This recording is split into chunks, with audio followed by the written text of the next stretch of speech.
So episode 5 was definitely a different one. It was kind of boring towards the end, simply because of the fact that Zach caught COVID and we've never seen that before. Therefore, he can't be there in person with the girls, and they're doing everything through what seems like a Zoom call, honestly, which kind of sucked.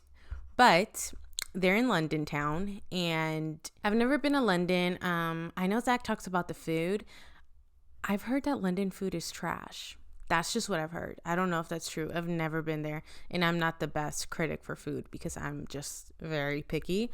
But he's talking about the fish and chips, which I'm not a seafood person either. But the girls' coats in this episode, a moment of silence for their coats.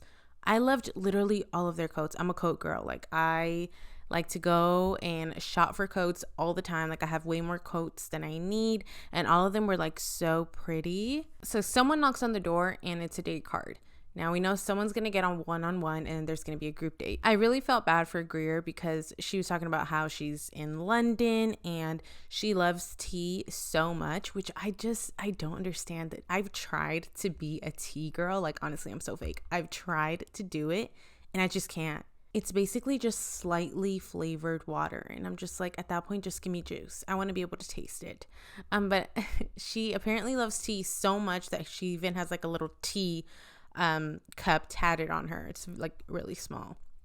So she's basically saying, like, we're in London. London is known for, tea. And so this would be the perfect time to get her one-on-one with Zach because she loves tea so much and she's told him this. Therefore, she's like, I think I'm going to get that one-on-one, or I should get that one-on-one. And unfortunately for her, she doesn't get the one-on-one. Gabby gets it instead. And honestly, if I was one of the girls in that room, I'm like, at this point, if I haven't gotten a one-on-one, I'm like, is he even into me? Because they've been there, I don't know how many weeks now. There have been several one-on-ones and you still haven't gotten called. Like, that's a little depressing and would definitely make me think twice about our connection. I'm not going to lie. But Greer, obviously, when she hears that Gabby's name got called, she talks about how she feels defeated and it's kind of like she just keeps losing. And she's like, I just keep justifying why this, like, our one-on-one keeps getting pushed back. And I can't come up with any more excuses. And honestly, good for her, because I don't think I at the beginning, I thought Zach was really into her. But now that I'm thinking about it more and I'm seeing them, I'm like, I don't think he is. I really don't think he is. I definitely don't think she's going to make it to the bottom 3. But she will be on BIP. I'm like, she has potential. She will definitely be on BIP. I actually really like her. I think she's very interesting. I think she's really pretty. She's laid back, great personality. She would do great on Bachelor in Paradise. I'm pretty sure she's going to be there. So Gabby and Zach get their one-on-one date. It starts off with them at the apparently a very prestigious perfumery, because it's where all the royals get their perfumes, colognes, all their scents from. And that's already kind of like, wow, like very royal treatment, very fancy of them. And honestly, who wouldn't want to do that? Go into like some perfumery and make your own scent. Like, that's a dream. Even though I'd probably walk out there with like a really floral perfume. I tend to like very floral scents, and I've come to realize that a lot of people don't like floral scents. Like, literally everyone I know is like, oh yeah, no, I like a more like vanilla scent or like this type of scent. And I'm like, oh, I like floral. So like, makes me not want to buy floral scents, because it's like, I'm going to walk around, people are going to be like, ugh, it's so overwhelming, But anyways, to each their own. So they're kind of just, there's this guy there. He's kind of like, handing them a little paper with the scent on them. And in one of them, she's like, this kind of smells like Christmas, like Christmassy with a little weed. And Zach goes, oh, marijuana. And the guy's just kind of there looking at them like, I can't believe I'm dealing with these fucking Americans. Gabby definitely has a sense of humor. So I think she has potential for top 3. I still don't think she's above Kate. I think Kate's kind of number 1 right now, but I think she has potential. They have this like royal butler assigned to them who has apparently worked for like several members of the royal family in the past. And that's just honestly incredible. Like, you have a butler who has served the royal family. Like, what can be better than that? Even though, I don't know, I would feel weird having a butler. Like, that's just, I'm poor. Like, and I'm just humble. I don't think I could ever have a butler. I have like a little pimple sticker thing that keeps popping up. So if you see that in the video, that's what it is, girl. I know it's there. The butler serves them like the Queen's cocktail, which I'm so curious what that, I wonder if I can Google it. What is in the Queen's cocktail? What does it taste like? And they're just she's trying on, she has like, they put like a crown on her and they get all these hats for them. You know how the royals wear like all those like really big kind of statement hats? They're just trying them on. Then Gabby gets to try on like these really pretty dresses. Honestly, those are really pretty. And, I noticed when she was wearing, I think it was the blue one, the last one that she gets in the end. I love how like dark her hair is. I feel like everyone in The Bachelor comes on as a blonde. The top 3 are always blonde, which will probably be the case here unless Gabby gets picked. And I just love that. I love when I see a nice brunette because everyone's blonde. So it's just like, ugh, I'm over the blonde. So now Gabby comes back to the girls. And this part kind of made me think maybe she doesn't make it far because she, goes over to the girls and she has all of these bags with her. And we know from the past that the girls who get to go, there's always someone in a season, right? There's always one girl gets picked to go like on a big shopping date and they come back with all these bags and blah, blah, blah. That girl usually never makes it to the top 3. I don't think. I'm not entirely sure, but they don't get picked, So I was kind of like, maybe Gabby doesn't get picked. Obviously, the girls are hating. The girls are jealous. Who wouldn't be? He got her. I don't even know if she tried those on because I didn't see that or how they picked that out, but she got Jimmy Choo heels. She got a ton of bags, okay? This was like quality clothing, and I was just like, I'd be pissed too. Kylie even makes a comment like, she's like, I can't even remember the last time a man bought me a meal, let alone some Jimmy Choos. I was like, girl. And then she brings out the perfume bottle and she's like, we agreed our own perfumed. I named this Zabi, I think, and goes on to talk about how they had tea, etc. Greer then gets up and is obviously upset and walks away. I'm just sitting there like, wow, the girls are so supportive. Like, I know some of them are like, oh my God, girl, blah, blah. But they are in general very supportive of one another. And so as Greer walks out, Charity follows her and, kind of consoles her and talks to her. And I love Charity. She's very supportive. That's kind of, you can tell they're close, her and Greer and Brooklyn. Greer said something very important. She talks about how her love language is affirmation, and she says she hasn't received that in a long time.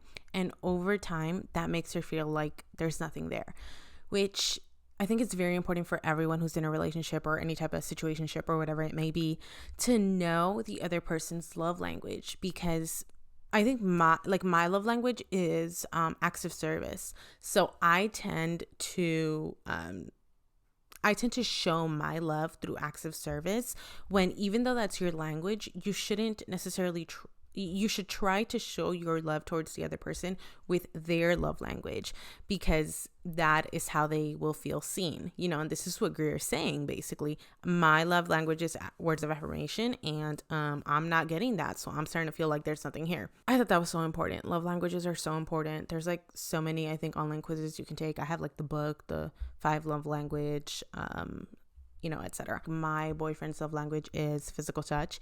And when I took the quiz, physical touch was like it was 0. Like, it was my bottom of the bottom. So interesting. It's interesting how different we all are.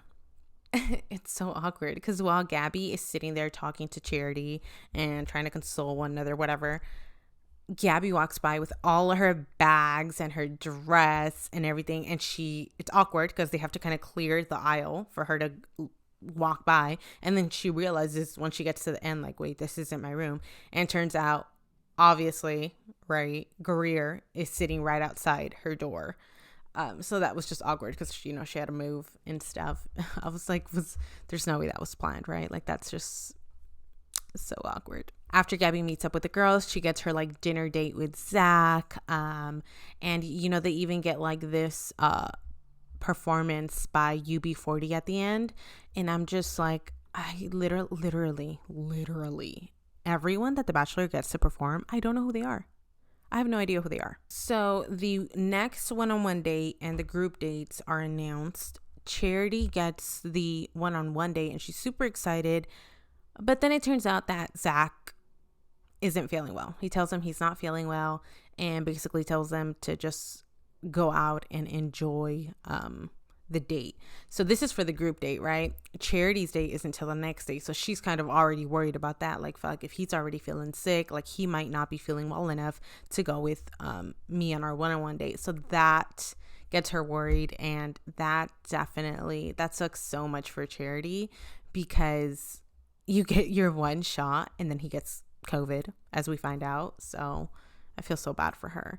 But the girls, even though they were like pretty upset about it, they do go out and enjoy their day in London. And it starts raining. It was already kind of like a cold, gloomy day. It starts raining, and they're on this tour bus, right? At the top, of course, there's nothing covering their heads. And I'm like, why is that? So Kylie's the only one that popped out with an umbrella, and she's sitting by herself, just covering herself, and no one else had an umbrella. And I'm like, how is that Kylie was the only one with an umbrella? And yeah, I couldn't help but notice Ariel's outfit in this in this date. Well, not really group date, but girls date, whatever it is. It was so cute. I was like, wow, that is what I call an outfit wasted, because Zach wasn't even there to see it. But she was wearing this denim like dress with these really cute black boots and a coat. I loved everything about it. I was like, this girl knows how to dress. That was just such a cute outfit. I love a good denim outfit. You can't go wrong with a denim outfit. And of course, as the girls move in to the what's supposed to be like the cocktail night or whatever it's called, they all dress up, right? Because they already got to miss their date with Zach. So all of them get glammed the fuck up. They wear these nice dresses, do their hair, do their makeup. It's all on point. And Zach then sends another note basically saying he's still not feeling well, apologizing. And I'm just like, I would be so pissed after getting dressed, like, no one wants to get dressed up, put on makeup, okay, and then have their date canceled or their plans canceled. Like, that just really sucks. So a lot of the girls start crying, and I liked what Brooklyn said, because she's like, I honestly, like, I understand he's sick or whatever, but selfishly, like, I'm pissed. Like, I'm too pissed to cry at this point. Greer feels the same way. She's just like, I gave grace today. I do not have the ability to give grace like tonight. And I was like, that's definitely how I would react in that situation, because I definitely would be upset, even though I understand he's sick. At this point, they don't know he has COVID, but I'd definitely be upset. So the next day, finally it gets revealed. Jesse tells the girls that Zach has COVID. And I was just like, wow, that just sucks, because once you get COVID, you have to wait. Like, I don't even know, what is the time to wait for COVID? Like, I don't even know. I'd actually never got COVID. I need to knock on wood for that, but I have not gotten COVID yet. My boyfriend got it, and he got really sick. Like, I'm talking about bedridden, fever, like all chills, all of that. And I was with him the entire time, no mask, slept on the same bed. I still did not get COVID. So I don't know. I think it's my immune system, but I'm thankful I never got it. And obviously this means that it ruins Charity's one-on-one. Like, girl, I'm sorry, you can't have a one-on-one.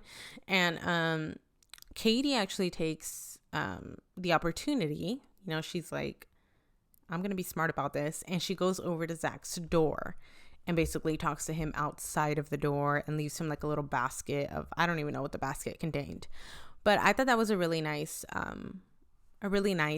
thing for her to do. I don't know if the girls ever found out about that, but I'd be like, why didn't I think of that? Like, I'm kind of salty.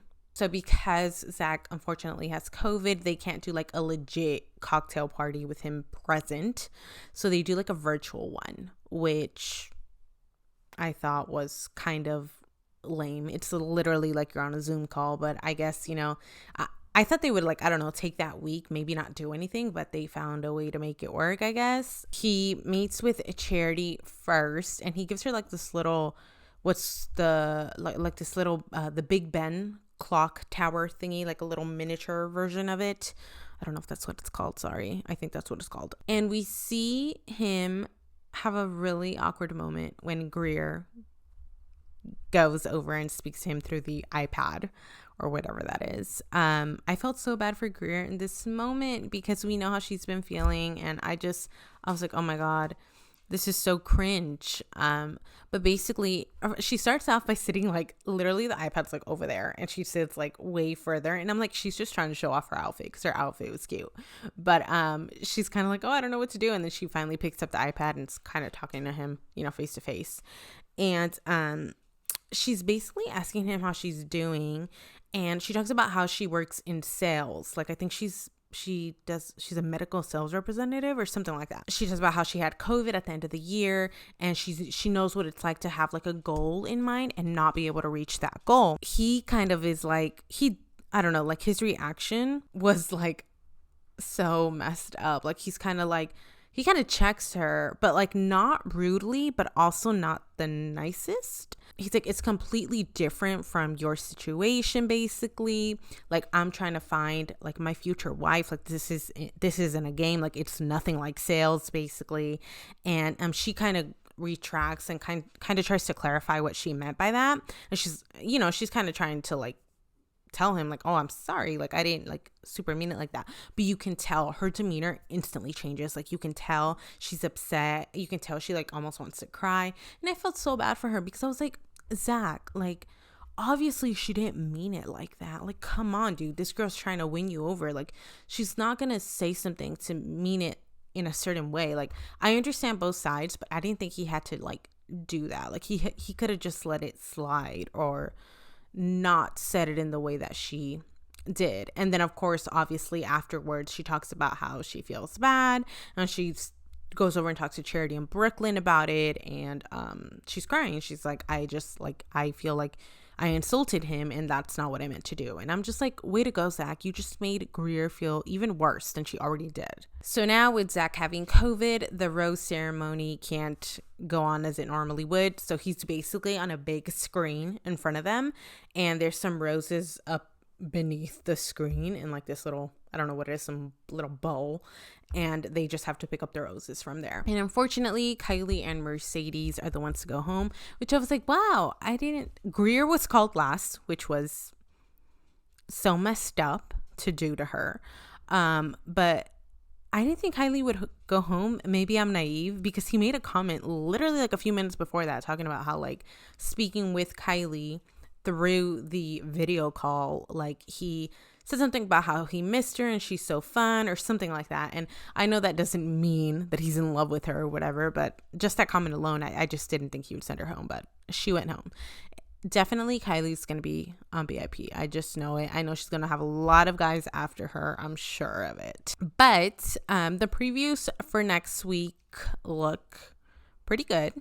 And honestly, I can't help but think whenever I see him making out with all these girls and telling them all these beautiful things, like I feel like he's going to have a problem when he finally chooses the girl, whoever she is, because from what we've seen in the past, former bachelors and bachelorettes have talked about how difficult it is rewatching the season with the person they picked, because then the person gets to see all of the connections that they had.